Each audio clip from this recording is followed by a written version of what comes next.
So this is the June current affairs and ancient medieval, isn't it? Ancient medieval, ancient, isn't it? The topics, ancient medieval and June current affairs question paper.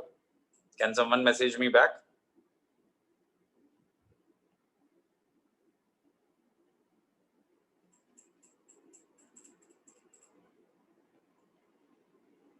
Okay. So the first question, this is regarding that Ashoka's inscription. See, Ashoka's inscriptions in the northwestern part of India, Ashoka's inscriptions in the northwestern part of Indian subcontinent are written in which language and script? That's a question. So answer for first question is option B. That is Prakrit language and Kharoshthi script.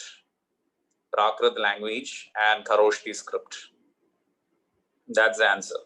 Prakrit language and Kharoshthi script. Prakrit language and Kharoshthi script. So we studied that in Pakistan region, northwestern India, it is Prakrit language and Kharoshthi script. See, Aramic language was used in Afghanistan. Then Kharoshthi script was in Pakistan. Prakrit language and Burmese script was used in India. And no Sanskrit language was used in Ashokan inscriptions. Then the question 2. Consider the following statements about Menander. Menander we studied in the post-Maurya class, the Indo-Greek king. He is known by the name Milinda and his capital at Shakala. Yes, his Indian name is Milinda. He was Menander, but India we call him as Milinda and his capital was Shakala, correct? He was converted to Buddhism by Nagasena. That is also correct. The question asked by Milinda and Nagasena's answer were recorded in the form of a book called Nagaseni. That's not correct. The book's name was Milinda Pano. Milinda Pano. That's the name of the book. Milinda Pano, written in Prakrit language, and it's an important book of Mahayana Buddhism. It's an important book of Mahayana Buddhism. It's an important book of Mahayana Buddhism. Important book of Mahayana Buddhism. So that's the second question. Now the third question. Consider the following statements about the Shakas. The most famous Shaka ruler of India was Rudradaman. Yes. He is famous in history because of the repairs he undertook to improve the Sudarshana lake. Yes. And he issued the first longest inscription in chaste Sanskrit. That is pure Sanskrit, classical Sanskrit. Yes. And that inscription we already discussed in the class, Junagadh inscription. Junagadh inscription. Junagadh.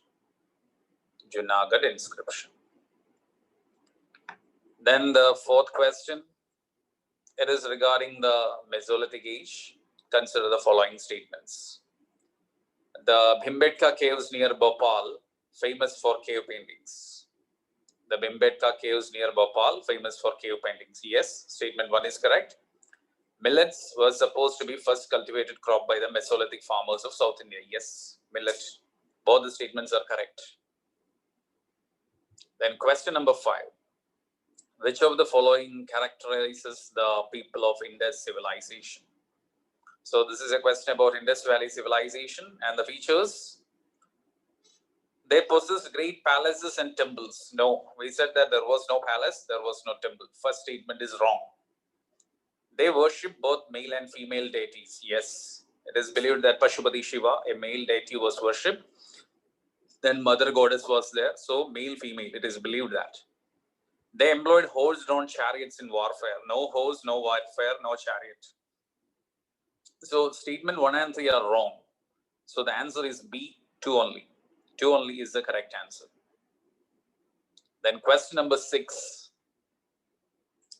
This is a statement about the coins of ancient India. It's about the coins of ancient India. The earliest coins in India are known as punch-marked coins. Yes, we studied that the first coins in India, silver punch-mark coins. It's silver punch-mark coins. Then the artisans and traders began to use coins for the first time in India. Yes, it was first used by the artisans and traders. The earliest coins of India were certainly made of copper, silver, and gold. No. First coin was silver, then copper. No gold was there for so many years. Gold came after 600 years of coinage in India. So statement 3 is wrong because no gold was there. First coin was silver coin. And also copper was also during that period. But gold came very late. And gold was issued for the first time by the Indo-Greeks. So answer is A. Question number 6, answer is A. Then question number 7. The real cause for the rise of new religions in the 6th century BC. Answer is that option B, spread of new agricultural economy.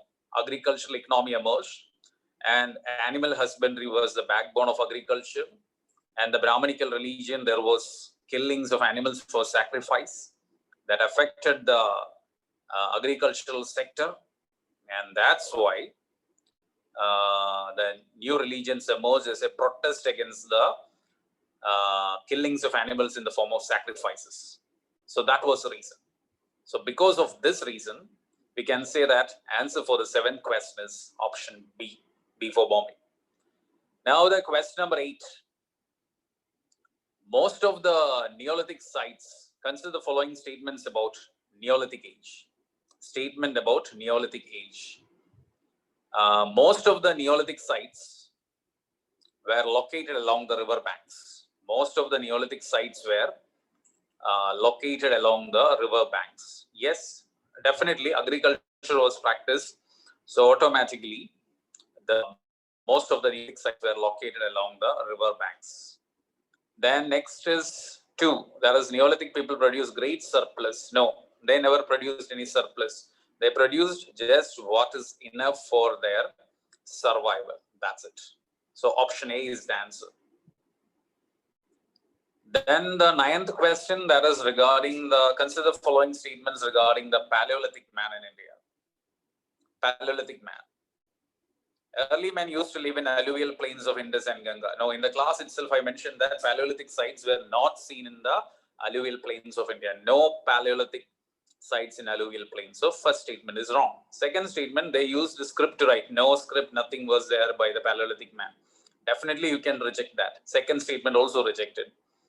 Then they engage in agricultural activities, no hunting and food gathering. All the 3 statements wrong. So, answer is D, none of the above. So that's the 9th question. Now the 10th question. Consider the following statements regarding the Chalcolithic culture. Consider the following statements regarding the Chalcolithic culture. For the first time, metal was used in this period. Yes, Chalcolithic Copper Age. Metal was used for the first time. Statement correct. Bronze was most used metal by the Chalcolithic people. No, copper was a metal. Second statement is wrong. Third one, it was prevalent only in peninsular India. Wrong. We studied that Indus Valley civilization is a Chalcolithic culture in the northwest of India. So that statement is also wrong. Answer is C, 1 only. 1 only is the answer. Then the 11th question. Consider the following statements regarding the Rigvedic polity. The tribal assemblies elected king to protect their tribes. No. The tribal assemblies, they never elected as such. It was hereditary. There was some case of election, but the protection was not for the tribe mainly. It was to protect the cattle wealth. So the that statement is not correct. Then women attended the important assemblies like Sabha and Samiti. Yes, women attended this assemblies. So the answer B is correct. Option B for Bombay. Question number 12. NBPW type of pottery used by later Vedic people. No, later Vedic people used painted graveware, PGW. NBPW was used by Mahajanabada. So first statement is wrong. Second statement, during this period, Aryans expanded their territory from Punjab to all of North India. Not the all of North India. We cannot say that they were in the north of all of North India, just towards the Indo-Gangetic plains only. Not the entire North India is not there. So both the statements are wrong. Option D is the answer. D for Delhi. Then question number 13. With reference to Varna system in ancient India, consider the following statements. With reference to Varna system in ancient India, consider the following statements. Varna laws enjoyed the sanction of both state and religion. Yes, Varna was accepted by state, Varna was accepted by religion also. Then Varna system contributed to the development of state. It's a negative statement, but still it is there, because by division of labor and the collection of taxes, the work was divided. That contributed to the development of the state. From there was no state system earlier. Now that way Varna contributed to the development of the state. Both the answers are correct. 13C is the answer. 14th one, which of the following Mahajanapadas is located south of Vindhyas? We already discussed by drawing that Narmada river also when I took the class. Asmaga, it is in Maharashtra, that's the answer. Asmaga, Maharashtra. Then canal irrigation was used by Harappans. Yes, we had seen the evidence of canal irrigation. That is correct. Harappans believed in life after death. Yes, I mentioned that burial of dog with the master, an example for life after death. Question number 15, answer is correct. Question number 16, the policy of Dhamma was an attempt, it's about the policy of Dhamma. The policy of Dhamma was an earnest attempt at solving some problems and tensions faced by a complex society. Yes, it was to end the religious disputes and all. This Dhamma was developed by Ashoka. The policy promoted animal sacrifices and usefulness of ceremonies. The policy promoted animal sacrifices and the usefulness of ceremonies. No, it was against the ceremonies, it was against the animal sacrifices. So second statement is wrong. So answer is, which of the following statements are not correct? B, 2 only is not correct. First statement correct, second statement is wrong. Then question number 17, consider the following statements about Rig Veda. Rig Veda, it reflects naturalistic polytheism, a belief in many gods who personified natural phenomena. Answer is correct. It reflects naturalistic polytheism, a belief in many gods who personified natural phenomena. We studied that Indra, Agni, Vayu, Varuna, natural forces in the human form. Statement 1 is correct. Second one, the gods were in anthropomorphic. Yes, I said that they worship the nature forces of nature in human form. That is anthropomorphic. Both statements are correct. Question number 17 is correct. Then question number 18, with reference to educational institutions in ancient India, which of the following was the oldest university? Takshashila University. It emerged during the Mahajanapada period. All others came later only. This Nalanda, Vallabhi, Vikramashila all came during the 5th century, 6th century, 7th century, that time period. So Nalanda University in Bihar, Vallabhi in Gujarat. Nalanda in Bihar, Vallabhi in Gujarat, Vikramashila was in Bihar, Takshashila now in Pakistan. This is Nalanda University that was established by Guptas. Guptas created Nalanda University. Vallabhi University was created by Maitraga rulers, Maitragas. Then Vikramashila University was established by Palas.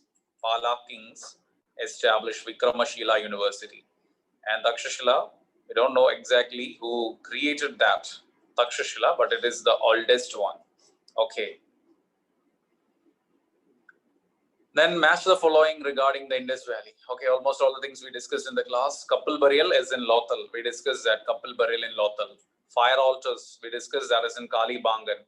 Fire altars in Kalibangan. Worksmen quarters, I mentioned that Kuli lines, Harappa. Kuli lines is seen in Harappa. Also Mohenjo-daro is also there. Among this option, it is Harappa. Bead making was Chanudaro. I mentioned that bead makers factory Chanudaro. So option is A. Option A. 3, 2, 5, 1. Yes. The next request number 20. The Mundaga Upanishad is a source of phrase Satyameva Jayade. Yeah, Satyameva Jayade was taken from Mundaga Upanishad and it is in Atharva Veda. Both the statements are correct. Then Shadadru mentioned in Rig Veda. We discussed about the rivers of Indus Valley. Sorry, Indus. That is Jalam, Janab, Ravi, Bia, Satluj, like Vidasta, Askini, Parushni and all. So Shadadru is the name of Satluj. So it's the name of the river. Then 22nd one, Gautami Putra Shadakarni was supposed to oppose to the system of 4 Varnas. No, he only introduced this Varna system a firm way in South India. We mentioned that he had the title Ega Brahmana. So it was the Shadavahanas, they brought the Brahmanical system to South India. Then Shadavahanas were the first native Indians who had issued coins with the portraits of the king. Yes, native rulers of India. First time in India, such coins was issued by Indo-Greeks. That is a coin with the image of the king that was first introduced by the Indo-Greeks. And the Shadavahanas were the first people, that is the local rulers. Indo-Greeks were the foreigners came to India. The local people who established that was Shadavahanas. Answer is correct. Option B, 2 only is correct. Then consider the following items: spices, wine, ivory, silk, and precious stones. Which of them were exported from South India? Definitely spices from South India. Wine we actually imported from Rome, so we can cut that option with a 2. So that, see how to appear that. See, if you cut this option 2, you will eliminate option A and B. Now you have to think about option C and D only. Then ivory. Ivory was exported from here. Yes, ivory was exported. Then actually it should be written as ivory products. Okay, it's not ivory. Ivory products were exported. Ivory products. Ivory actually we imported and we exported ivory products. Silk was not exported from South India. We brought it from China and sent it from Gujarat region. So silk is not there. Precious stones was definitely Korkai and all famous for pearl. So answer is 1, 3 and 5. Option B, 1, 3 and 5 is the answer. Then with reference to Mahajanapadas and Sanghas, consider the following statements. With reference to Mahajanapadas and Sanghas, consider the following statements. Question number 24. While most of the Mahajanapadas were monarchies ruled by the king, Sanghas were oligarchies ruled collectively by the king. Yes, Sanghas, Gana Sanghas, Republican model. They had not one king, instead they had a group of elders or chiefs. They collectively ruled it like a parliament. Statement 1 is correct. Mahavira belonged to a Mahajanapada, Buddha was from Sangha. No, both Mahavira and Buddha was from this Sangha only. See, Buddha was from Shakya clan. Okay, he was from the Shakya clan, whereas Mahavira was from Nyatriga clan. Mahavira was from Nyatriga clan. Then question number 25, the earliest epigraphical evidence regarding Bhagavatism. This was also well explained in our class. Answer is Besnagar inscription. Besnagar inscription of Heliodorus. It's the Besnagar inscription of Heliodorus. Besnagar inscription of Heliodorus.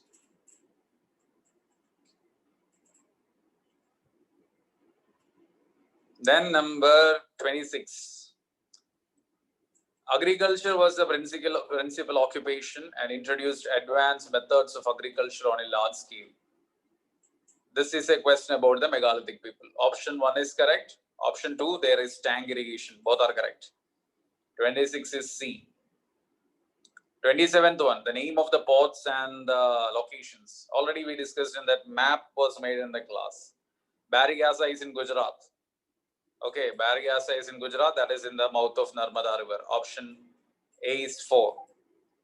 Then Muziris is in Kerala coast, so you can say Malabar coast.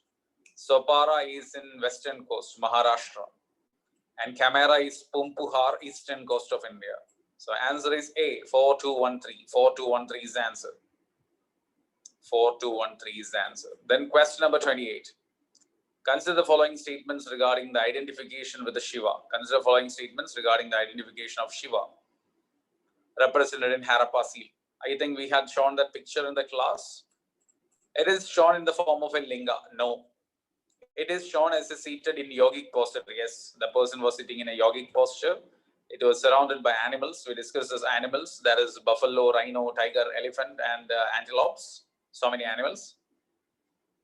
It is shown with a female figure identifiable with the Parvati. No female figure. So answer is 2 and 3. B is the answer. Question number 29. With reference to Mahajanapada kingdoms, which was the capital of Kosala? Kosala capital was Shravasti. All the capitals we discussed in the class. Which among the following is not correct regarding Shadavahanas? Not correct about Shadavahanas. Their society was patriarchal. Yes, Shadavahana society was patriarchal. They succeeded Mauryans in Deccan and Central India, not in Central India. Sorry. Shadavahana succeeded Mauryas in Deccan and Central India. Yes, Madhya Pradesh region up to Narmada. So, Deccan and Central India, there was there. Shadavahana supported Buddhism heavily, which led to the decline of Brahmanism. No, it's a reverse way. Shadavahana supported Brahmanism. Okay, that is correct. But that Shadavahana's support never affected Buddhism also. So you can say that Shadavahanas not supported Buddhism heavily. They supported Brahmanism heavily. So that statement C is wrong. And the administrative unit, they followed the pattern of the Mauryas. Yeah, that's also correct. Then question number 31. Which among the following was written by Vishagadatta? Vishagadatta written Mudra Rakshasa. And we also studied that he also wrote Devi Chandragupta. So the answer is correct. Mrichagadika, that was written by Shudraga. Shagundala, there is nothing like that. It is Abhijnana Shagundalam, written by Kalidasa. Ratnavali was written by King Harsha. Then question number 32. Consider the following statements. Inscriptions of Ashoka have been found throughout his empire. Inscriptions of Ashoka have been found throughout his empire. Yes, we had discovered throughout Indian subcontinent.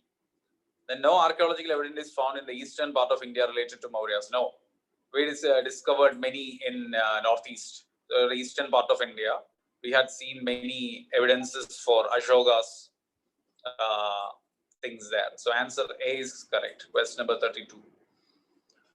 Then question number 33, the history of Indo-Greeks can be reconstructed mainly on the evidence of their coins. That is, we can reconstruct the history of Indo-Greeks mainly on the evidence of their coins. Yes. Coins is the biggest source of Indo-Greeks. Major contribution of Indo-Greeks towards Indian culture was in the field of coinage. Not the major, they have administrative, art and culture, so many things are there. So answer is A is the correct answer. Then question number 34 regarding Neolithic age. This period saw the beginning of establishment of it. Yes. Man did not have enough knowledge of animal husbandry. Yes, they had animal husbandry. Second statement is wrong.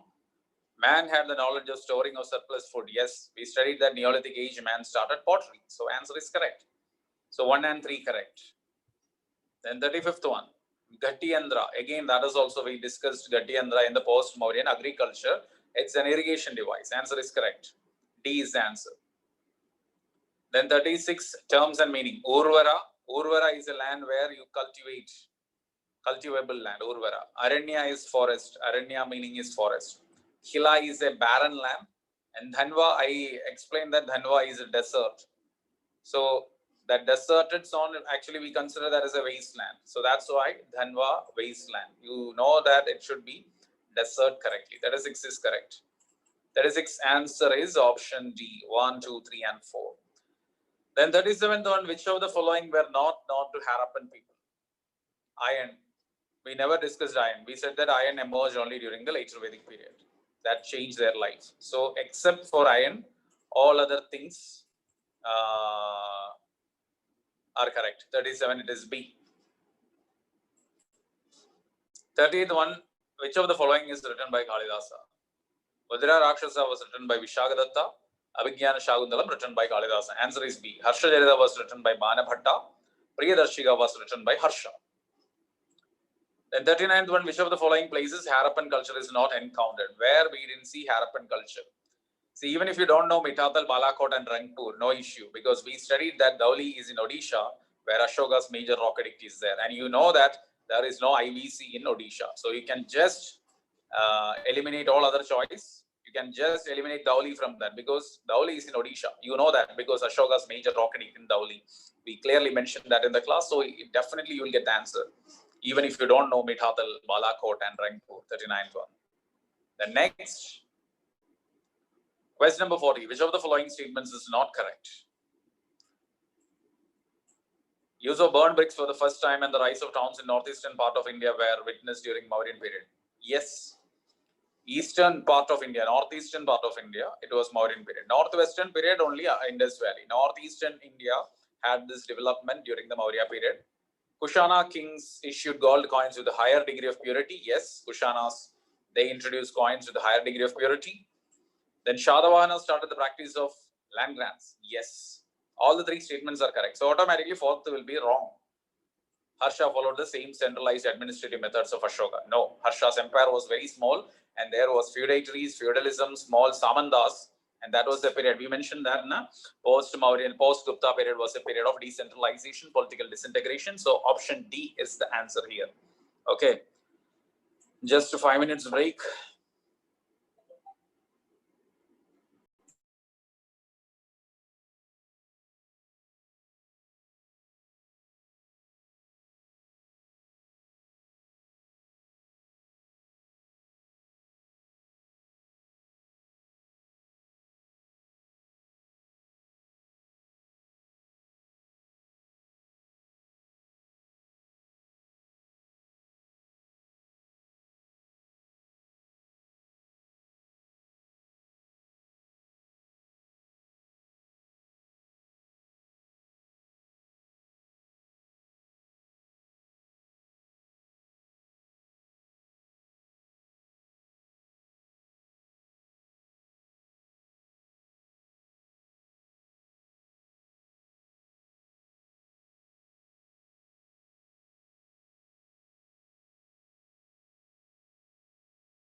So, remaining questions. Question number 41. The term strategos mentioned in ancient times. It is the military governorship introduced by the Greeks. See, almost all the questions we discussed in the class. Okay. Though question paper was not prepared by myself, this is prepared by our dedicated team for that. I think most of the topics were discussed in the class, so you need not have any more discussion, but let me complete this. And this one, there are some additional points. Question number 41, option B, it says that official title for the higher officials during the Mauryan period. That is Tirthas. Tirtha is the title. Revenue assigned to a temple in South India, that is not revenue assigned to temple in South India, revenue free land assigned to temple in South India, it should be, that is Devadana. And term used for gold coins by Kushanas, that is called Dinara. Then regarding the Indus Valley civilization, often called as Harappan civilization, consider the following statements. Following statements regarding the Indus Valley civilization. Indus people were more apparent towards privacy. Yes, I told that no houses had an opening to the street outside. Then agriculture along with the pastoralism was the backbone of Harappan economy. Agriculture along with the pastoralism. We cannot say that. Okay. We cannot say that. It is the backbone of that IVC was trade only. Though agriculture was there, but trade was what survived. Because so many civilizations of that time, they had agriculture as the backbone. But no one became urbanized, developed civilization. So this economy, civilization, backbone of IVC was trade only. Harappans living in different areas followed same religious practices. No, we can see differences, variations in the religious practices. The most interesting feature was the emergence of first urban society in South Asia. Yes, answer is 1 and 4. B is the answer for this. Question number 42, answer is B. Then next one. Consider the following statements about the hymns of Rig Veda. They elaborately discuss the might of Himalayas. No, just a mention of Himalayas is there. No elaborate discussion of Himalayas there. Just they mention the might of Himalayas. That's all. Sorry, just mentioned about Himalayas. Nothing, no elaborate discussion. Most rivers mentioned in it flows east of Ganga. No, west of Ganga. Okay. That is, the rivers mentioned in Rig Veda is the west of Ganga. East of Ganga means UP Bihar. West is Punjab. Rivers of Punjab is mentioned. So answer is D. 43 is D. 44. Which of the following inscription means mention the names of Chandragupta Maurya and Ashoka? Junagadh inscription of Rudradaman. Though I didn't mention in the class, but still I mentioned that Junagadh inscription, Rudradaman mentioned. I told that Rudradaman renovated the Sudarshana lake of Girnar constructed during the period of Chandragupta Maurya. So that information who constructed that lake was mentioned in that in Junagadh only. So that's why answer is 44C. Aniravasida. Aniravasida is a term for untouchables. This also we discussed in the class. Untouchables. Aniravasida, also called Antyajas. Then Harappan civilization and the discoveries. Bronze dancing girl. Mohenjo-daro. That's in Mohenjo-daro. We discussed that. Mohenjo-daro. It's not in Harappa. Bronze bull. Bronze bull was there in Kalibangan. But I didn't mention that in the class, frankly. Okay. Pashupati seal. That was in Mohenjo-daro. So here you can, from the knowledge of our class, you can eliminate option 1 because we studied bronze dancing girl, Mohenjo-daro. Statement 1 is wrong. Third one, Pashupati seal also we studied Mohenjo-daro. That is also wrong. So only one choice is there, 2. So option also had a 2 only. Go for that. That's it. Then 47. Consider the following statements with reference to potteries in Indus Valley civilization. Pottery of Indus Valley. It was used for household purposes, storage of grains. Yes, definitely.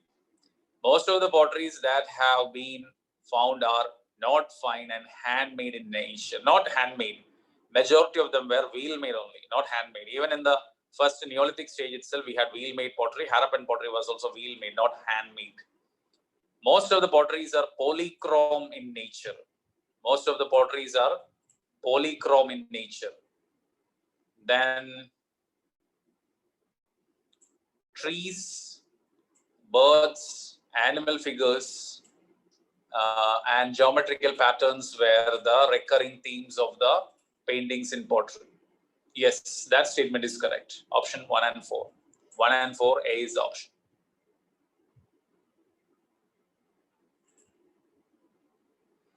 Polychrome pottery, it is very rare. Okay, monochrome was the majority of pottery. Question number 48. With reference to Mauryan pillars, consider the following statements. Pillars mainly were used for the commemoration of battle victories and also as a symbol of state. It was a symbol of state, but not for battle victories. Statement 1 is wrong. Pillars were usually made of China sandstone. Yes, second statement is correct. A long shaft formed the base and made up of various pieces of stone cemented together. No, it's a monolithic. We mentioned that it is monolithic pillar, single rock. Statement 1 and 3 wrong. Answer is 2 only. There is no option like that. So answer is, you should correct that, option A is 2 only. Then with reference to the Aihole inscription,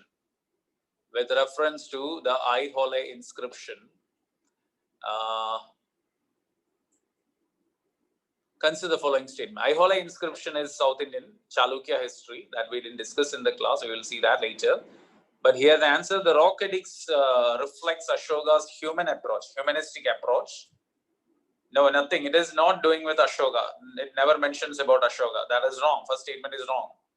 The language in these edict in Prakrit and script is Brahmi. No. The language is Sanskrit and script is Kannada. Sanskrit language and Kannada script, both are wrong. Option D. 50th one, Harappan seal. This is a repetition question. We already discussed this question. 50th question is a repetition. So not discussing anymore. 51st one, consider the following statements with reference to Indus Valley civilization. There is no script in Indus Valley. Wrong. We mentioned about that pictographic script. First statement is wrong. Town of Mohenjo-daro was considered older than Harappa. No. Harappa is considered more oldest. Then they didn't have the knowledge about plows and double cropping system. They had the knowledge of plows. And double cropping system. 2 seasons of cultivation. All are wrong. All the statements are wrong. Junagadh inscription, consider the inscriptions of which of the following rulers? Ashoka is there, Skandagupta is there, Rudradaman is there. These 3 rulers are there. All the 3. We studied that in the class. Renovated Sudarshana Lake. So Junagadh is a place where we have Ashoka's inscription, Rudradaman's inscription, as well as Samudragupta's inscription. Answer is D, 52. 53rd one, which is the largest brick structure of Harappa? Granary. Great Granary is the largest structure. Who among the following considered as the founder of Ajivika sect? This was also mentioned in the class Makhaliputra Goshala when we discussed Bindusara. Answer is 54A. 55, with reference to ancient India, Satrap system of government was introduced by. Shakas. Shakas only. They established the Satrap system. You remember that? Okay. Hope you remember that. With reference to the term Pani, caravan traders. Mauryan administration, Levana Adhyaksha. Levana means salt. If you know the meaning of Levana is salt, you can simply say salt officer. Then, who among the following introduced the gold coin for the first time in India? Indo-Greeks. Indo-Greeks were the first to issue gold coins in India. Coins with the legends and portraits of the rulers first time issued by Indo-Greeks. All the points we discussed in the class, so no need for this one. Second, urbanization also. That is the rise of urban centers in Ganga Valley, Mahajanavada, 600 BC. Megalithic culture. It is considered as an exclusive feature of South India. No. Central India also, megalithic cultures are there. So it's not an exclusive feature. South India dominated, but not exclusively South India. It is considered that they are contemporary to Chalcolithic and Indus Valley civilization. Yes. Second statement is correct. Then the next one, question number 62. The rivers and their ancient name, already discussed in the class. Satluj is Shadadru. Okay, not Parushni. Bias is Vipasa, that is correct. Ravi is Parushni. Third one is wrong. Jalam is Vidasta, not Vidasti, Vidasta. And Chanab is Taskini. So answer is 2, 4, and 5. Option A is correct. Then the term Aryavarta. Aryavarta is a term for Vedic tradition, where the Aryas lived. That is Aryavarta. Then the pairs, rituals and meanings. Which of the following are correctly matched?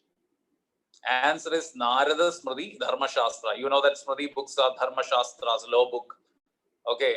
So the Shrauda Sutras that mentions about the royal sacrifices. Shrauda Sutra that mentions about the royal sacrifices, royal coronation. Griha Sutras, Griha means home, domestic purpose. Griha Sutra, domestic rituals. Whereas Sulva Sutra is a measurement, Sulva Sutra. Answer is option A, 4 only. Which of the following is not a crop of Indus Valley civilization? Sugarcane. Sugarcane was not there in Indus Valley civilization. Consider the following statements with reference to Vedic culture. The statements in relation with the Vedic culture. The institution of Gotra appeared during the Rigvedic period due to their nomadic nature. Not because of nomadic nature, settled nature that contributed to the emergence of Gotra. Statement 1 is wrong. Post-Vedic ashramas, householder stage was commonly practiced. Yes, Grihastha stage was there. We discussed about the ashramas, correct? Growing cult of sacrifices enormously added the power of the priestly class. Yes, that added the power of the priestly class. Because we mentioned that later Vedic period, sacrifices became the chief form of worship, and the sacrifices, Brahmins performed, the priests performed the sacrifices. So it was definitely the role of the priests. So answer is C, 2 and 3. Which of the following is a non-religious book written in ancient India? Ashtadhyayi. Ashtadhyayi was written by Panini. It's a book on grammar. All others are related to religion. Aranyaka, Kalpasutra, Uttamimamsa, philosophical and all. Then which of the foreign travelers elaborately discusses 7 classes of society? We mentioned that Megasthenes divided Indian society into 7 based on occupation, and I also mentioned that it was a misconception of Megasthenes. In India, caste was based on birth, not on profession. It's Megasthenes in his book Indica. Consider the following statement about Indus Valley civilization. Horse was not known to them. We have to accept that right now because we got one skeleton of horse. So now we have to accept that horse was not known to them. Then you about cotton and silk. Yes, cotton and silk was discovered. They did not have a proper weights and measurement. That is wrong. They have perfect weights and measurement was there. Option C, 1 and 2.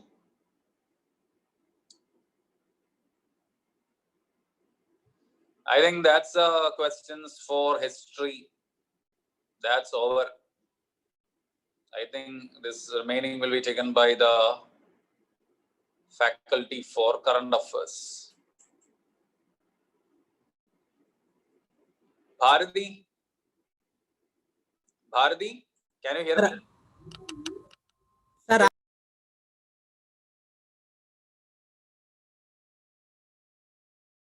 Here. Not at that Arvind.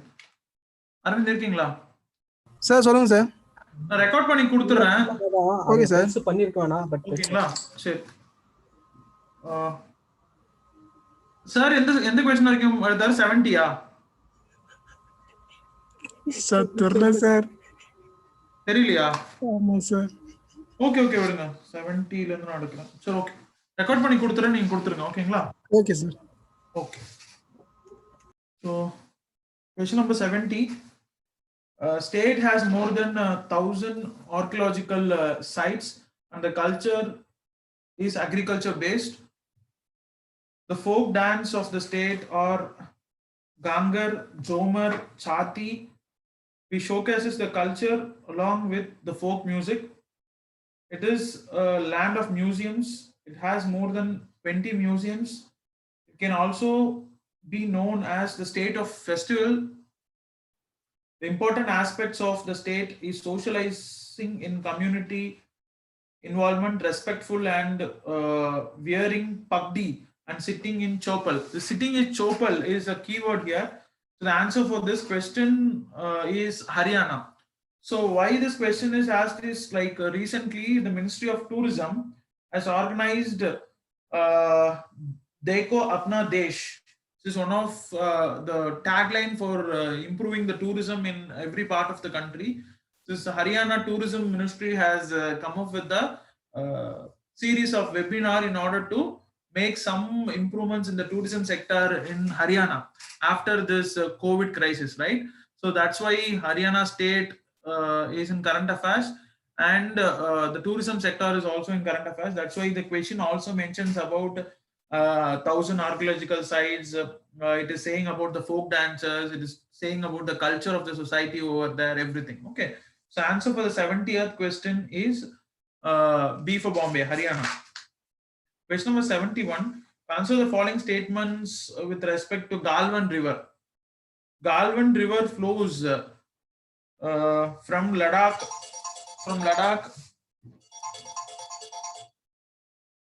Galwan River flows from Ladakh into the Aksai Chin region. Into the Aksai Chin region, it's a wrong statement. Okay, because it flows from Aksai Chin to the Galwan.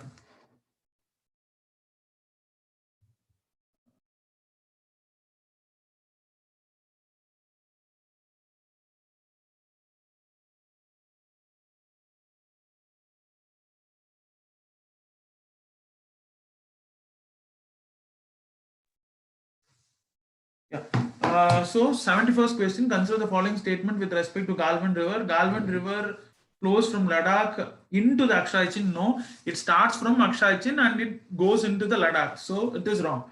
It flows westward to join Shyok River, which is one of the main tributaries of Sutlej. No, Shyok River is the tributary of Indus. So that is also a wrong statement. So basically, you need to know all the tributaries of Indus. It is very important. Left bank tributaries and right bank tributaries, right? So that is more important. You know why this Galwan Valley is in current affairs? Because of the tussle between India and China that happened over there. So it is also very important. Okay. So here both the statements are wrong. So the answer is neither one nor two. Question number 72. Which of the following reports have recently highlighted that the number of missing women has more than doubled over the past 50 years?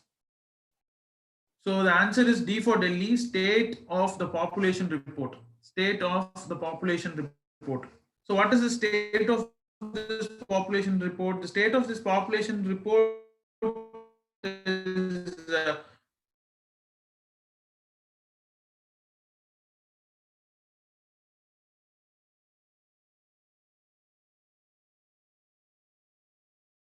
missing women. So missing women is nothing but, like, see here, because of the postnatal and prenatal sex selection and abortions and all those things, the sex ratio has reduced.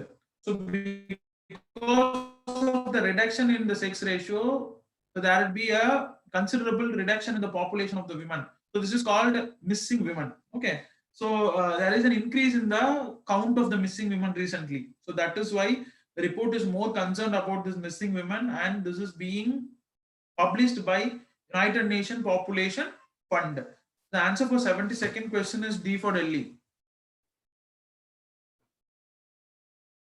D for Delhi. Question number 73.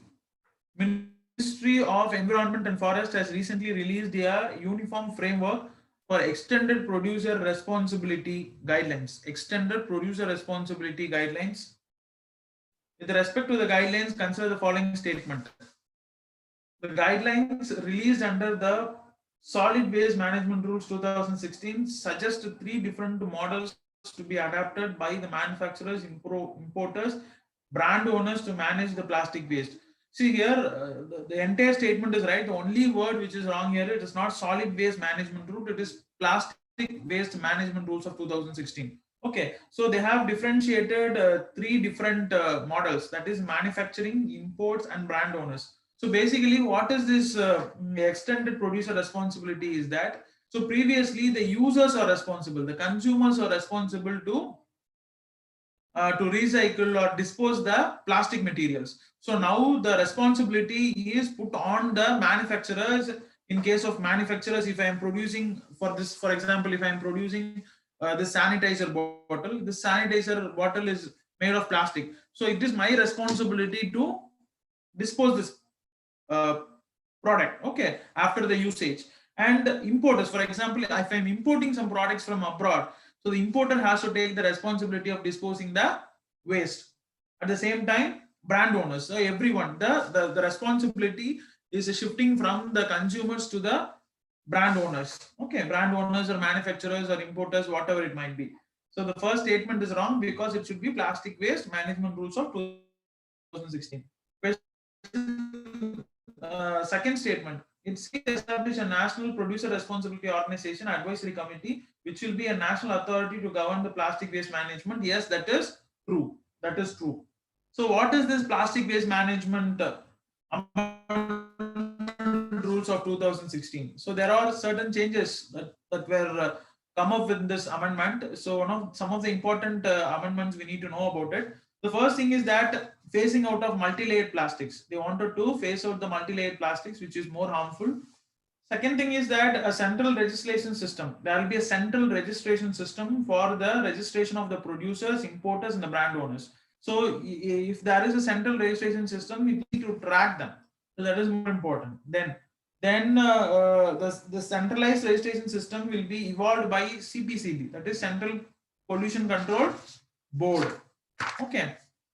Yes, I have already explained you about the extended producer responsibility. The answer for this question is B. For Bombay, 2 only.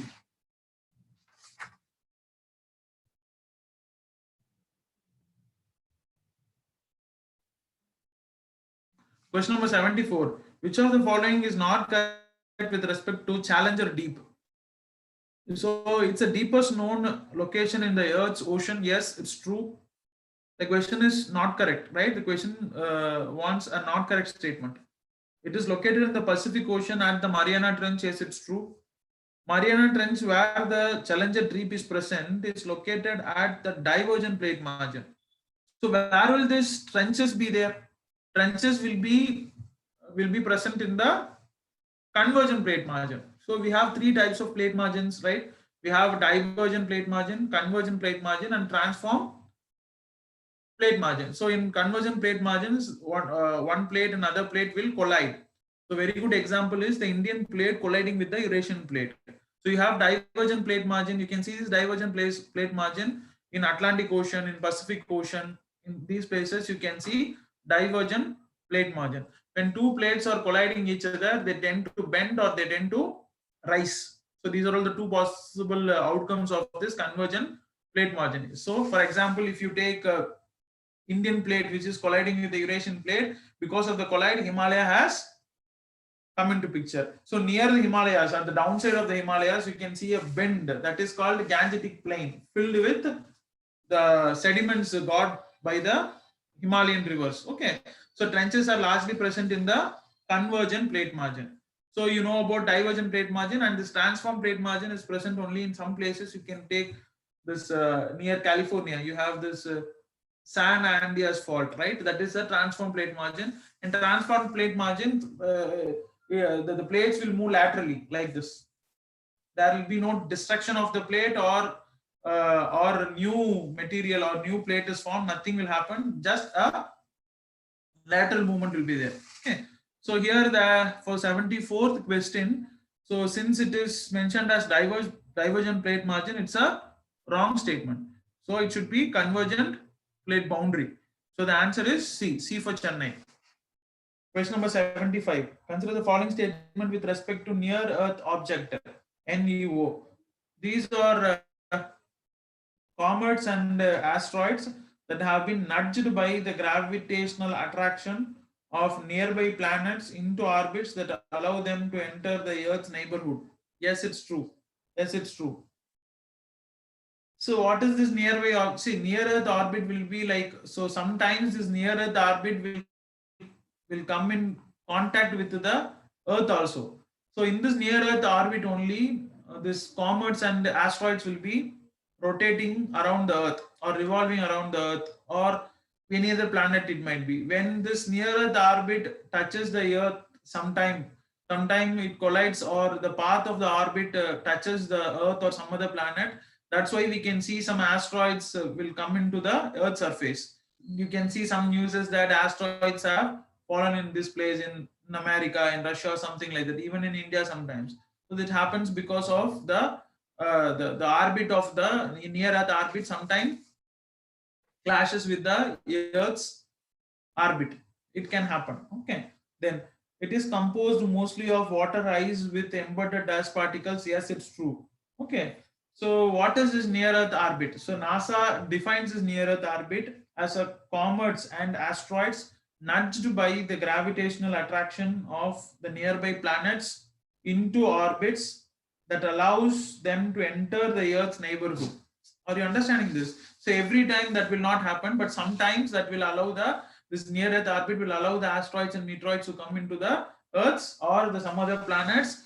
If Earth is in the neighborhood, it will fall in the Earth, or some other planet, it will fall in some other planet. So I repeat it, NASA defines near Earth orbit as comets and asteroids nudged by the gravitational attraction. Nudged by the gravitational attraction means it rotates because of the gravitational attraction. Nudged by the gravitational attraction of the nearby planet into the orbit that allows them to enter the Earth's neighborhood. These objects are composed mostly of water ice with embedded dust particles. Yes, so mostly these objects will be icy. So if you see some asteroids falls into the Earth, means it gets melted. It's made of ice and dust particles only. So the answer for the 75th question is both 1 and 2. 76. National Institutional Ranking Framework evaluates institutions across the country based on 5 major parameters. Which of the following is not one among them? So the question is about National Institutional Framework, that is NIRF. This is an initiative of Ministry of Human Resource Development, right? So it ranks the institutions, educational institutions like arts and science, engineering, medicine, universities, etc. So they are asking which of the following is not the criteria or not the major parameters. The answer is D. Human resource and institutional data is not a major criteria for ranking the institutions in the NIRF. So what are all the parameters? You need to know about it. I'll just list the parameters, you just take it down. Teaching, learning, resources, teaching, learning, resources, teaching, learning and resources. This is parameter 1. Teaching, learning and resources. Parameter 2. Research and professional practice. Research and professional practice. Research and professional practice. Research and professional practice.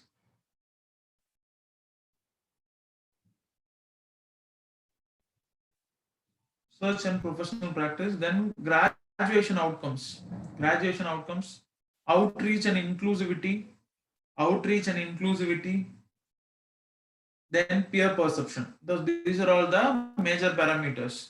And this NIRF is also one of the major criteria for assessing the private institutions in the case of listing them as a institution of eminence. So you have a category called institution of eminence.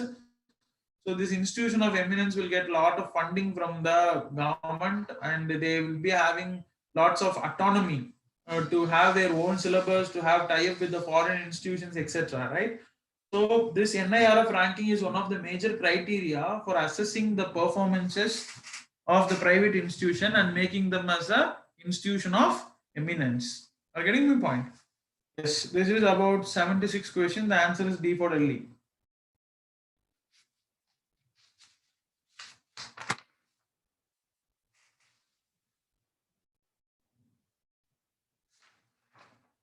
Question number 77. Anupam Verma committee is related to which of the following? So the answer is monitoring of the pesticide residues in fruits and vegetables. So this is to the pesticide usage in India, to review the pesticide usage in India. And the government wanted to go through all the pesticides and give a detailed report based on the environmental problems or toxicity of the pesticides we are using. So the government wants a detailed report. So this opinion on the usage of pesticides in India, and based on the recommendation, 18 pesticides they have listed that has to be banned from the usage. It is for usage of pesticides in India. So it was formed in 2013. So the answer is D for Delhi. Question number 78.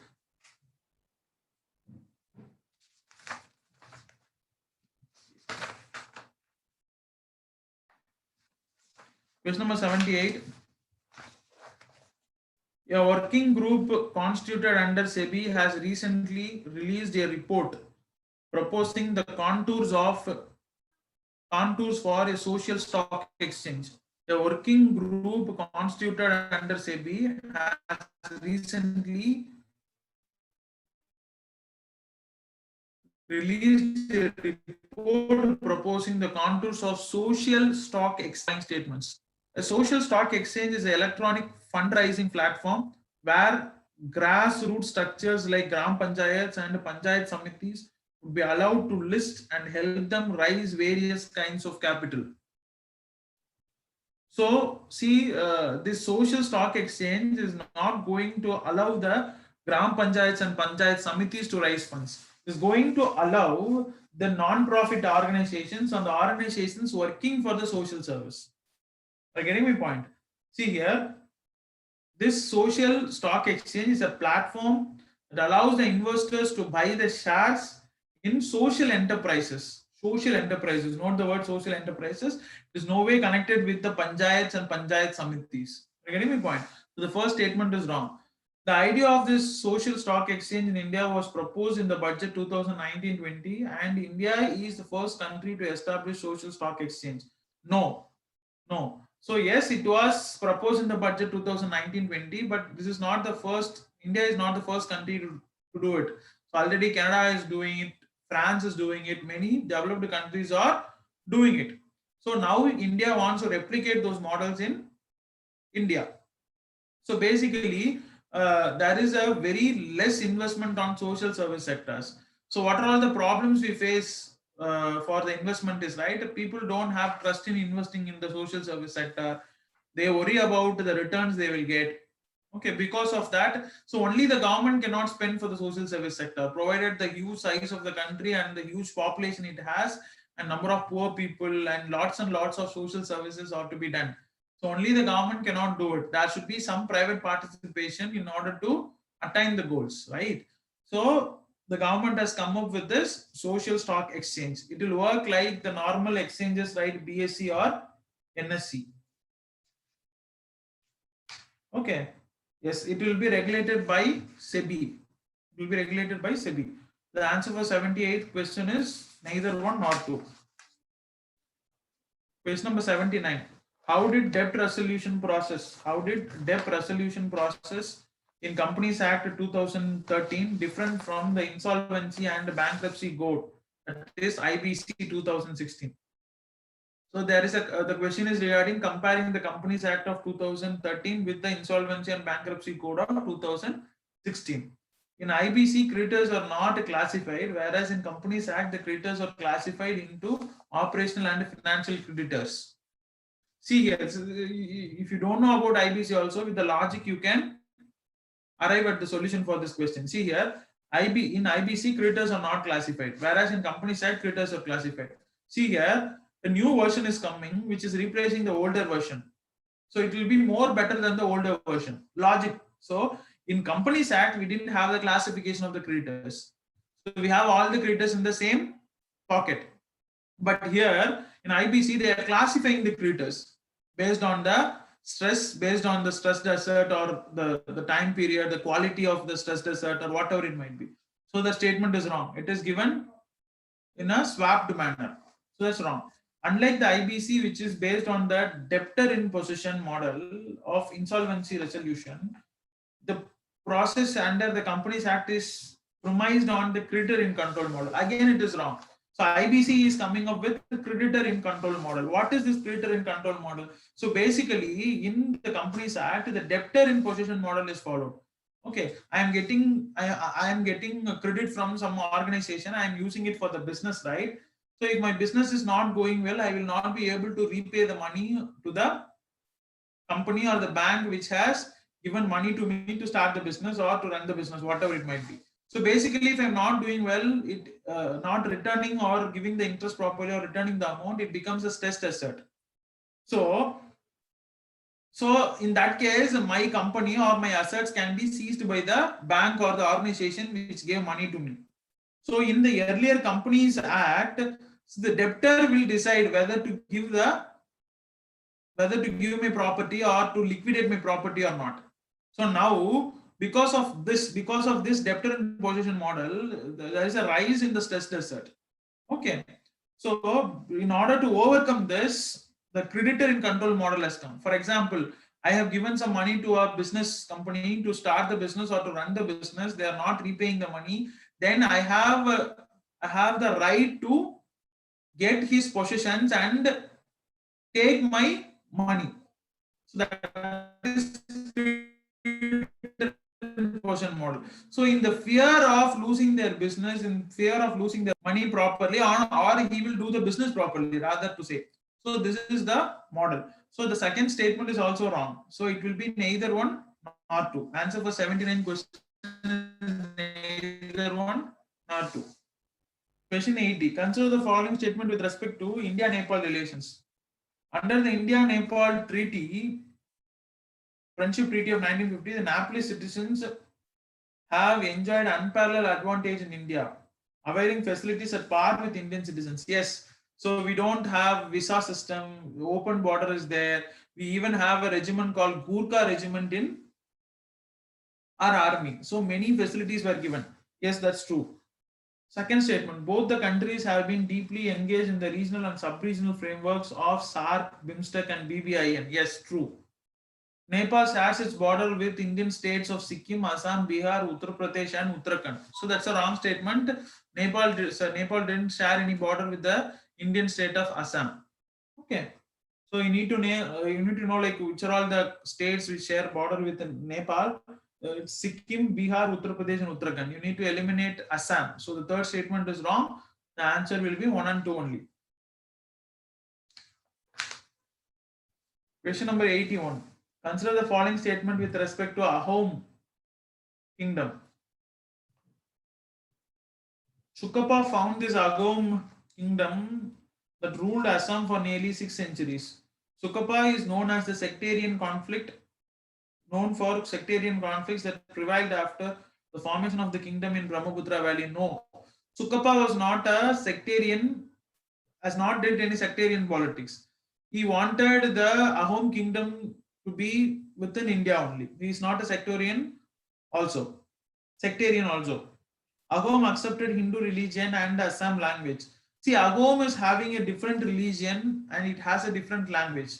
It has a unique language and religion. So later on, like slowly, this Ahom was assimilated with the Hinduism, and the languages also got assimilated. That became later on. So, but basically, these Ahoms had a different language and different religion. So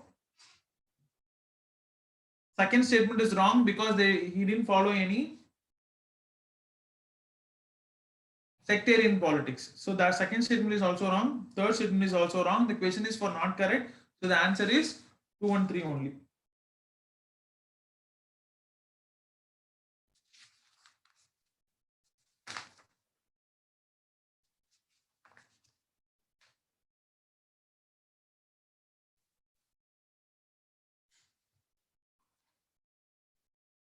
Question number 82. What are the likely impacts of the proposed strategic sector policy? What is the strategic sector policy? See the statements. In the list of strategic sectors, there will be at least one state-owned company, but with no participation of the private sector. So is it possible? One state-owned company will be there that will regulate the sector and others will be private participants. So that's wrong. In non-strategic sectors, government retain its stakes in public sector enterprises along with the presence of private sector. In non-strategic sector, government will not have any stakes. So that is also wrong. The list of sectors to be included under strategic sector category will be identified by DIPAM under Ministry of Commerce and Industry. So it's a wrong statement again. DIPAM is coming under Ministry of Finance. It is not coming under Ministry of Commerce and Industry. That's also a wrong statement. So none of the above. So you should know about the strategic sector, right? So the strategic sector policy came into picture after this Atmanirbhar Bharat scheme. So in that they have mentioned a category called strategic sector, but they have not defined what is strategic sector. As of now, atomic energy is a strategic sector, space is a strategic sector. They have two strategic sectors. But in the Atmanirbhar Bharat scheme, they have not defined about the strategic sector. So what they are thinking is that, so like they wanted to go for, like, see here, in strategic sectors only one regulator will be there. Say for example, like BSNL. You take telecom sector, we have only one state player called BSNL. Others are all private. The same way in the strategic sector, one government agency will be there that will regulate it, and it will do some business. So others will be private sectors. In non-strategic sectors, no government participation will be there. So this is what is being proposed, but lot need to be improved in this particular thing. So only these information we got it from Atmanirbhar Bharat. So the answer for the 82nd question is D for Delhi. 83. Consider the following statement with respect to official court languages in India. The Constitution of India provides that all proceedings in the Supreme Court and in every High Court shall be in English until the Parliament by law otherwise provides. Yes, that's true. Governor of a state can authorize the use of Hindi language. Governor of the state can authorize the use of Hindi language or any other language used for any official purposes of the state in the proceedings of the High Court. Yes, that is also true. Both the statements are true. See, we have an article called Article 348, Clause 1 of the Constitution of India, which provides that all proceedings of the Supreme Court and in every High Court shall be in English language only until the Parliament by law otherwise provides. So this is the Article 348, Clause 1. In Article 348, Clause 2, it says that the governor of the state may, with the previous consent of the president, authorize the use of Hindi language or any other language used for any official purposes of the state in the proceedings of the High Court. Okay, so this is also given, but the proceedings should only be in the Hindi language or in some other local language. But the judgments and all the decrees will be only in English. Judgments will be given only in English. So both the statements are correct, and the answer is C for Chennai. Question number 84. Strengthening teaching learning results for states program STARS in India is launched by World Bank. The World Bank recently has launched this STARS program.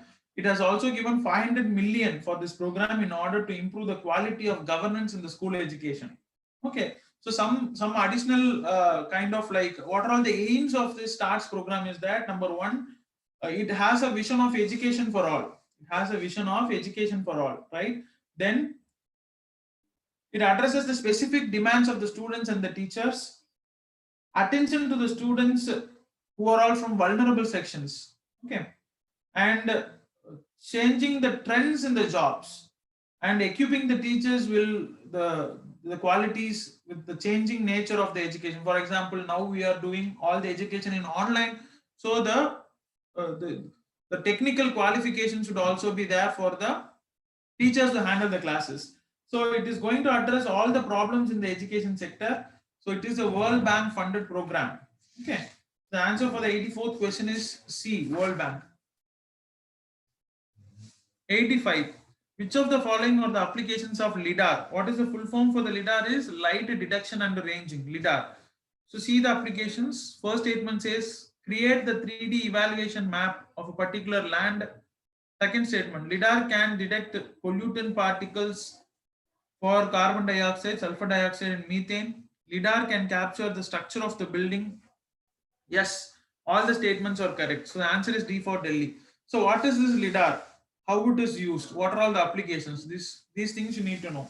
So this LIDAR is a method for measuring the distance of the object and the 3D image of the object. For example, in LIDAR, laser lights are used. So this laser light will be illuminated on a distant object. It will be illuminated on the distant object. So the wavelength of this laser light will be calculated from the illuminating position to that object, and the return of the light will also, the return light's wavelength will also be measured, and based on the change in the wavelength we will go for analyzing the 3D picture of the object. Are you getting my point? This is LiDAR. They will use laser, the laser will be illuminated, and based on the wavelength we are receiving, we will come up with the 3D picture of the object, or surveying, or whatever it might be. It has lots and lots of applications. You can say in agriculture, in surveying, in managing the pollution, in archaeology and building construction. In these things, we have a very huge application for this LiDAR technology. Okay, the answer for the 85th question is D for Delhi. 86th question: consider the following statement about helium-enriched stars. It is a high mass supergiant star that is completely devoid of hydrogen. No. So the hydrogen content is very less comparing to other stars, but it is not devoid. It has some percentage of hydrogen. Second statement: it has been recently detected for the first ever time by the team of scientists from Indian Institute of Astrophysics. No, that is also wrong. That is also wrong. So it was first detected by McDonald Observatory near Fort Davis, Texas, United States. McDonald Observatory.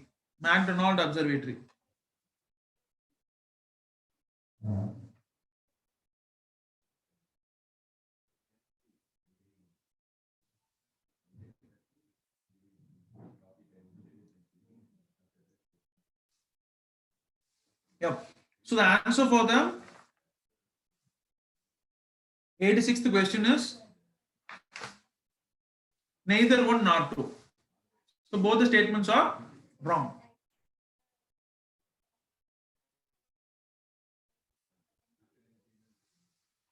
Question number 87. Bimal Julka committee recently in news is related to what? Economic capital framework of RBI, that is Bimal Jalan.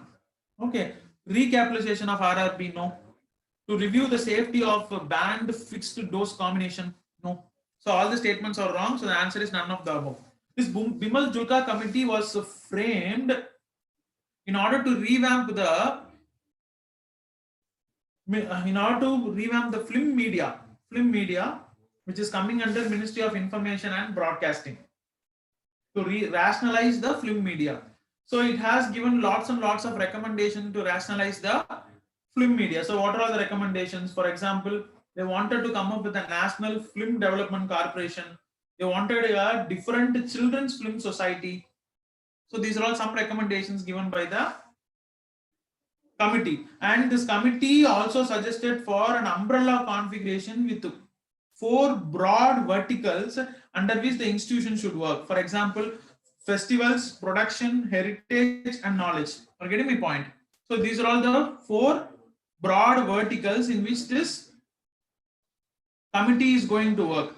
So festivals, production, heritage, and knowledge.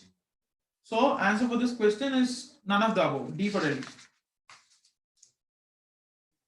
Question number 88. Which of the following Indian states is or are protected under the inner line permit system? Mizoram, Meghalaya, Jammu and Kashmir, and Arunachal Pradesh. Jammu and Kashmir easily you will eliminate. You eliminate Jammu and Kashmir, so you will end up with B or C. The answer is B, 1 and 4, Mizoram and Arunachal Pradesh. Okay. So what is this inner line permit? It's an official travel document issued by the government of India in order to visit certain states. So basically they will be tribal populated states. Okay. So you have a fundamental right called right to movement, right? Right to movement is there. You can move to whichever place you want inside India. But this is a reasonable restriction for this right to movement. Right of movement. Are you getting my point? So you need to get a travel document called inner line permit in order to visit certain places in India. Say this is in 4 states. They are like Arunachal Pradesh, Nagaland, Mizoram, and Manipur. These 4 states have this inner line permit. This is a colonial system. This is a colonial system. This was also followed after independence in order to safeguard the culture, heritage, and the uniqueness of the tribal populated areas. Okay, and beyond that, there are also some insurgency, some issues are also there in these areas. In order to curb these things, also we have this inner line permit concept. Okay, so the answer for this question is Bombay. That is B for Bombay, 1 and 4 only. Question number 89. Consider the following statement with respect to National Center for Polar and Ocean Research. So it's an Indian research and development institution situated in Magadan Oblast, Russian Arctic. No, it's wrong. It is in Vasco da Gama, Goa. It is in Vasco da Gama, Goa. Vasco da Gama is a place in Goa. Okay. So second statement is an autonomous institution under the Ministry of Science and Technology. No, it's wrong. It's an autonomous institution under Ministry of Earth Sciences. Earth Sciences. So this National Center for Polar and Ocean Research is a nodal agency for governing the research stations in Antarctic. For example, you have in Antarctic, you have Bharati and Maitri research stations, right? It is governed by this National Center for Polar and Ocean Research. And in Arctic, we have INDARC, right? So this is also Himadri. Himadri is also an operation in Arctic area. So these are all maintained by this National Center for Polar and Ocean Research. Okay, it is in Goa. It is coming under the Ministry of Earth Sciences. Question 90. The term Twin Summit, sometimes seen in news recently, is associated with World Economic Forum. So why it is called as Twin Summit? So basically, in in 2020-21, the World Economic Forum's summit will happen in Davos. Okay, so it is going to happen both in virtual and also in live manner. So because of this COVID pandemic, they wanted to have this in two wings, that is in virtual or also in the live manner. So that is why it is called as Twin Summit. Okay, so this World Economic Forum is a non-profit organization. It was founded in the year 1971. It was founded in the year 1971, right? So it is headquartered in Geneva, Switzerland. So what is the aim of this institution? It is formed with an initiative to improve the states of the world. The states of the world. What is improvement? Like it has in all the avenues, might be in economy, might be in social, or whatever it might be. Okay, this organization was formerly called as European Management Forum. Yes, the former name of this World Economic Forum is European Management Forum. Okay, yes. So this is about this question. The answer for 90th question is D for Delhi, World Economic Forum. Question number 91. Consider the following statement about Kohala hydropower project. Kohala hydropower project. It will be built by China under the Belt and Road Initiative. Yes, it's true. The project will be built on the Jhelum River. Yes, it's true. It helps to provide low-cost electricity for consumers in Pakistan. Yes, it's true. So as a part of this Belt and Road Initiative, we have a China-Pakistan Economic Corridor. This Kohala project is of this China-Pakistan Economic Corridor. So apart from this, we also have other hydropower project. We have Azad Patan Hydroelectric Power Project, which is also built on the Jhelum River. Azad Patan Hydroelectric Power Project, which is also built on the Jhelum River, right? This is Kashmir. So question number 92.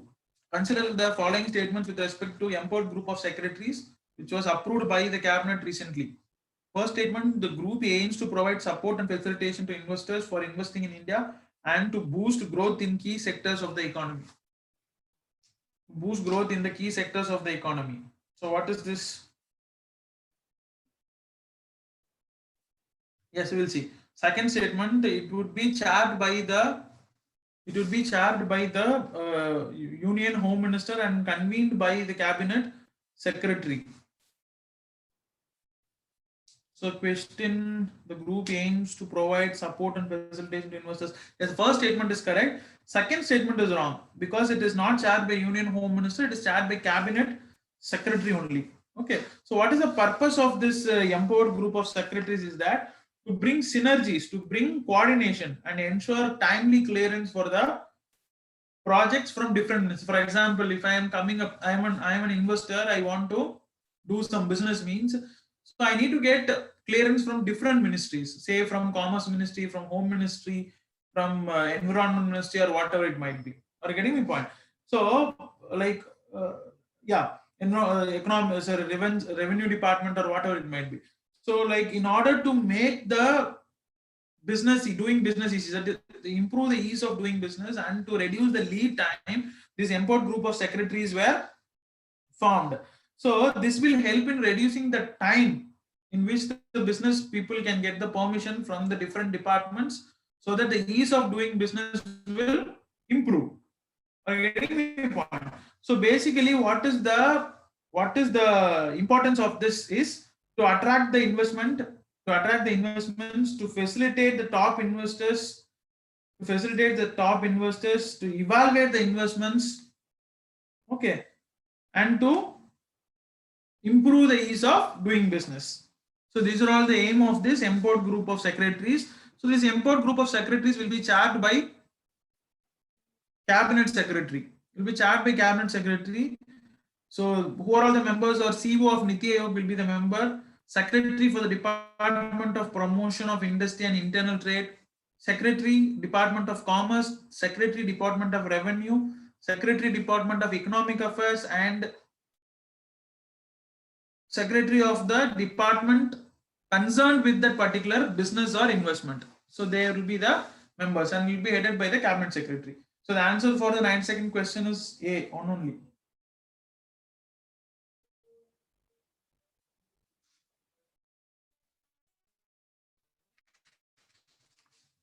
Question number 93. Which of the following is the only national park in India where walking safari is permitted? Walking safari is permitted in Satpura National Park, which is in Madhya Pradesh. So Satpura Tiger Reserve and National Park, it is in Madhya Pradesh. So with respect to other options, Gurumara National Park. Gurumara National Park is in West Bengal. Gurumara National Park is in West Bengal. Bandarwar National Park is in Madhya Pradesh. Madikettan Chola National Park is in Kerala, in Idukki district of Kerala. Madikettan Chola. So it is Sola forest. This is very important.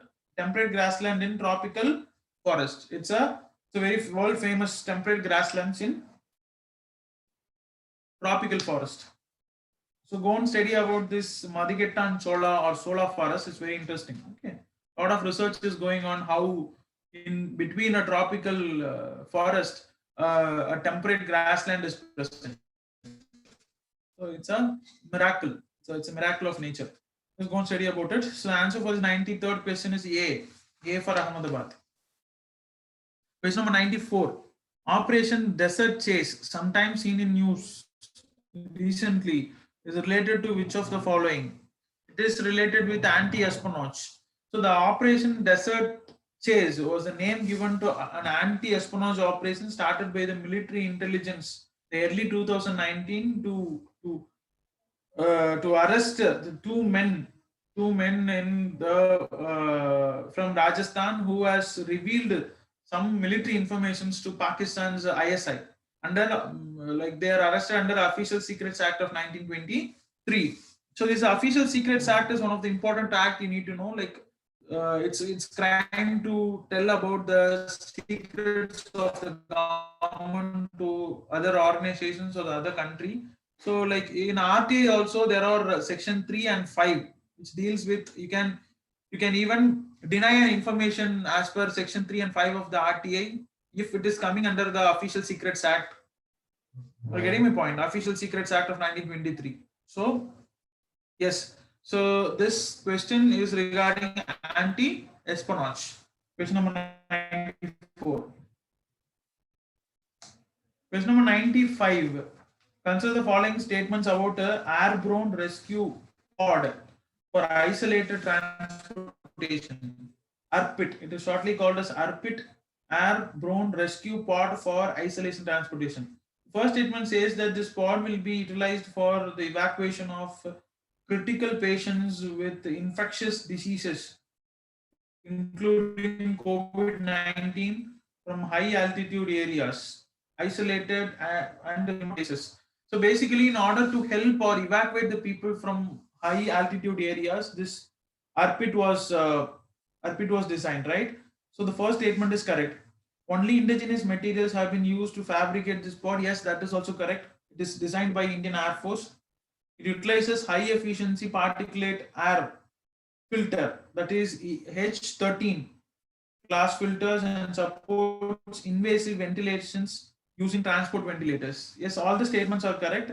So this ARPIT, that is airborne rescue pod for isolated transportation, is developed and designed by Indian Air Force.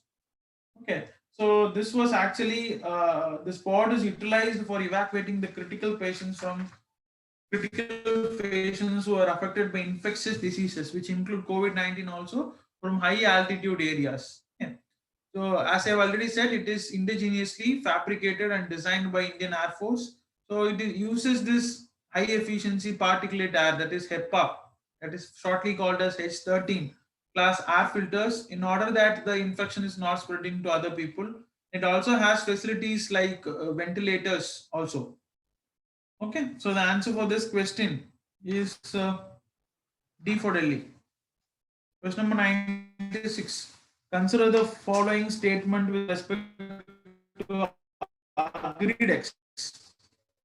First statement, it is India's first index to track the progress of monsoon across India, provide investors one more tool for trading in commodities market. So no, the statement is wrong. This Agridex is not going to deal with the progress of monsoon. So basically this Agridex represents various agricultural commodities from Rabi season, Kharif season, or whatever might be the season. So it is going to assess the commodities price. For example, you take tomato, sometimes it will have very good demand.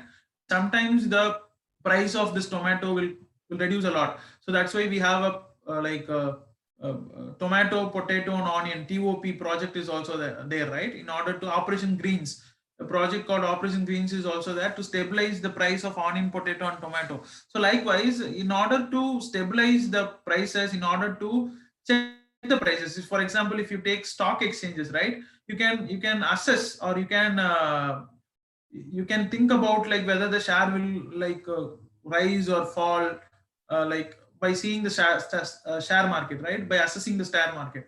The same way, this agri index will give a picture to the farmers and the vendors in order to assess the price of the agricultural commodities. Are you getting my point? Okay, so this will be like the stock market in order to assess the price of the agricultural products. Okay, so then it is a return based index comprising of 10 liquid commodities traded on the national commodity and derivative exchange. Yes, it's true, 10 commodities are included. They are soya bean, channa, coriander, cottonseed, oil cake, gorgum, seed, mustard seed, refined soya oil, castor seed, and jeera. So these are the 10 commodities included in this Agridex. Okay. So and what is this return based index is that it not only assesses the capital involved, it also assesses the interest returns. It also assesses the returns from the investment, just like the stock markets. Okay, so that is called a return based index. So this Agridex will have a dashboard. In the dashboard, all the commodities will be there. The prices will be assessed in a futuristic manner. Okay, so the answer for the 96th question is B for Bombay 2 only. Question number 97. Consider the following statement about food safety compliance system, POSCOS. The first statement says it is an enhanced version of a food licensing and registration system for issuance of pan-India FSSAI license and registration. Yes, it's true. So basically, it is going to come up with a centralized system for providing licenses through FSSAI. That's true. Second statement, food safety and compliance system is a unified application built on open source platform. Yes, it's true again. It comes under the ambit of Ministry of Agriculture and Farmers Welfare. No, it's wrong. It's coming under Ministry of Health and Family Welfare. I repeat, Ministry of Health and Family Welfare. Post statement, the application is designed in such a way that it has interoperable capabilities to integrate and merge with other FSSAI applications. Yes, it's true. So third statement is true. All the other statements are correct. So the answer is 1, 2, and 4 only. So basically, see here, this FOSCOS is a web-based system to verify the compliance. For example, I'm saying I produce a biscuit, and FSSAI has some standards for the biscuits, right? So this FOSCOS will check whether this biscuit is falling in line with the standards set by FSSAI. So this is an integrated centralized system throughout India, so that the standard can be fixed throughout the country. So that is the major reason for this FOSCOS. Okay. And the applications will be like all kinds of foods, and the businesses will come under a single platform. So the standardization and following up the standards will also be easy if the FOSCOS is coming into picture. So it is actually making the work of the FSSAI more refined and more target oriented. Are you getting my point? So it is coming under Ministry of Health and Family Welfare. FSSAI itself is coming under the Ministry of Health and Family Welfare only. So the answer for the 97th question is 1, 2, and 4 only. Question number 98. Which one of the following is correct about the surface enhanced Raman spectroscopy? See here the first statement, it is a technique of molecular detection and characterization based on Raman's effect. Yes, it's true. So what is this Raman's effect? You need to know Raman's effect in order to answer this question. So Raman's effect says that when a light is when a light is deflected by a molecule, when a light is deflected by a molecule, say here is a molecule, when a light is deflected by a molecule, there is a change in the wavelength of the light after the deflection by the molecule. If a light is illuminated and it falls on the molecule, it gets deflected. After the deflection, there will be a change in the wavelength. That's it. This is called the Raman's effect. So basically, in this surface enhanced Raman spectroscopy, they are going to use nanoparticles for the deflection of the light. So instead of a simple molecule, we are going to use nanoparticles. That's it. So this is surface enhanced Raman spectroscopy. You're getting my point? So the answer for the 98th question is A. Question number 99. Ameri ice shelf seen in the news recently is located in which of the following regions? It's in Antarctica. So recently the scientists from National Center for Polar and Ocean Research, we have discussed about this organization also.